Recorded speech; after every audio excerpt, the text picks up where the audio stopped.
Hello! Eto si Direk Boboy, tagatid sa inyo ng kwentong Pinoy. Meron ba kayong Mr. D, Sir Melitus, Mr. X, Hannibal, o Wizard of Oz? Yan ang tawag ngayon sa diabetes. Yan ang slang. Meron ba kayo nito? O kaya meron kayong kamag-anak na nahihirapan dahil dito? Naku po, nakakabutas ng pag-iisip, hindi lang ng bulsa. Let me share to you my own battles with diabetes. At bakit ngayon hindi ko na kailangang maggamot, no? Let's go to a day in a life.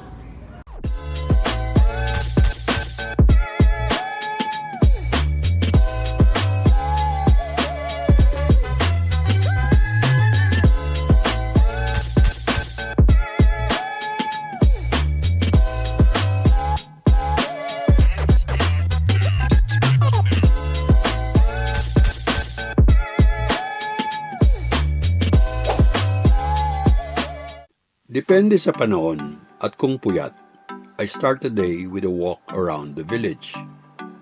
Maliit lang naman ang subdivision namin. Maraming puno at interesting spots.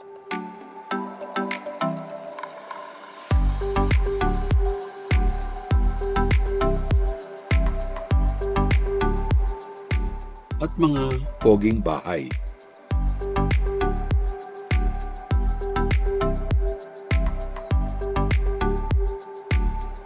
I go through all the streets, kahit kasulok-sulukan, pinupuntahan ko.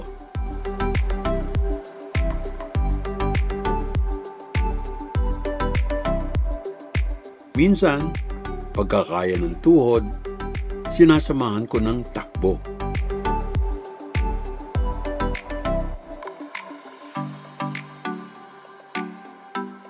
Madalas, natatapos ko ang walk in 30 to 45 minutes.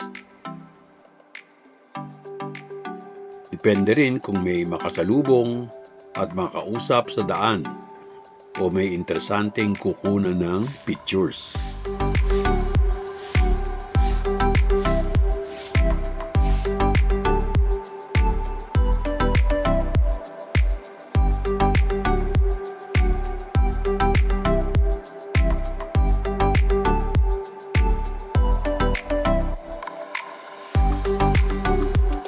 Pagkatapos magpalit ng shirt, breakfast na. Usually, light lang naman. Katulad nito, 2 kutsarang kanin. Hindi pareho nun, na load up agad. Pinoy na Pinoy, sinangag at ulam. Parang lalaban ng gera. A little over 2 years ago, na-diagnose ako na diabetic. Wow! Binigyan ako ng metformin. Standard na yata yon. Pero ako, medyo wary sa mga synthetic meds. Lifetime ko nang binabata ang asthma, so wish ko lang walang additional maintenance meds. Magastos na, may epekto pa sa katawan. Swerte lang wala naman akong high blood at iba pang oldie ailments. So, thankfully, fewer battles to wage.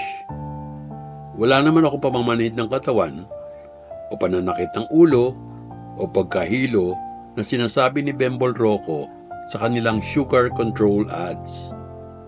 Pero, hindi ko na kailangang hintayin pa yon. Ang iniisip ko talaga, lifestyle change. Napanood ko minsan sa TED Talks at iba pang mga channels katulad ng sa mga Filipino doctors na sina Grace Rocco at Iris Radev, sinasabi na diabetes type 2 is reversible. Baguhin lang ang mga habits and eating preferences. Hindi kailangang maggamot. Talaga naman pong para kang sinintensyahan. Pag sinabi kung ano ang mga bawal sa mga diabetics, parang wala ka nang makaing iba. Unang-una, bawal ang kanin. Sus Mariano, yun pa naman ang kinalakihan nating mga Pilipino. Sweet tooth pa man din ako. Mahilig ako sa chocolate bars. Donuts, mga kakanin na gawa mula sa kanin tulad ng sapin-sapin, suman, ginatang bilo-bilo, puto bongbong, at iba pa.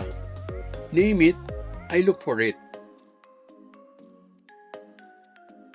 Pero, erase. No. Bawal. Nakaugalian ko na rin ang mag-juice araw-araw. Lalo na apple juice. Nahilig din ako sa ginger beer. Pero, erase. Wala na ring soda, burado. Nung high school nga ako, kahit 2 liters of soft drinks a day, kaya ko. Bawal. I had to be on alert kung ano ang maasukal, makarbohydrates. Pati yung sinasabi niya, quote, eat healthy, eat fruits, unquote, kalimutan. Hindi applicable sa diabetes. Fructose and glucose-loaded karamihan nito. Bawal. Maski na sa saging, paalam na rin. Ang tinira ko lang para sa akin ay avocado, suha, at mansanas. After less than 3 months, pagbalik sa doktor, pinatigil niya yung metformin. Manage ko na ang aking diabetes. Technically, wala na. Hindi ba? I feel good, syempre. Hindi ko pa nire-recommenda sa inyo ang ginawa ko. Hindi po ako doktor o eksperto. Nilalahad ko lang ang experience ko in battling diabetes. Iba't iba talaga ang response ng katawan sa mga pagkain at intake. Pero, matitiyak ko, nakakasama physically ang inom, yosi, vape, at syempre, drugs. Para sa mga diabetics na nahihirapan mag-withdraw sa mga nakasanayang pagkain, ang mapapayo ko lang ay change your frame of mind. Pwede mong sabihin, been there, done that. Sabihin sa sarili, nag-enjoy na ako niyan. Syempre, hindi lang ang carbo o glucose ang dapat bantayan.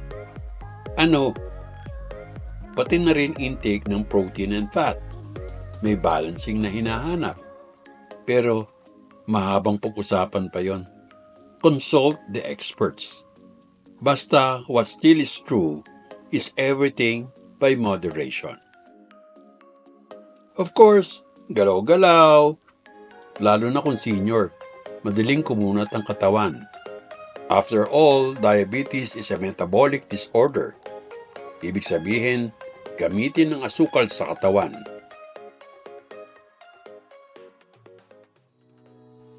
Siyempre, meron din po akong cheat day.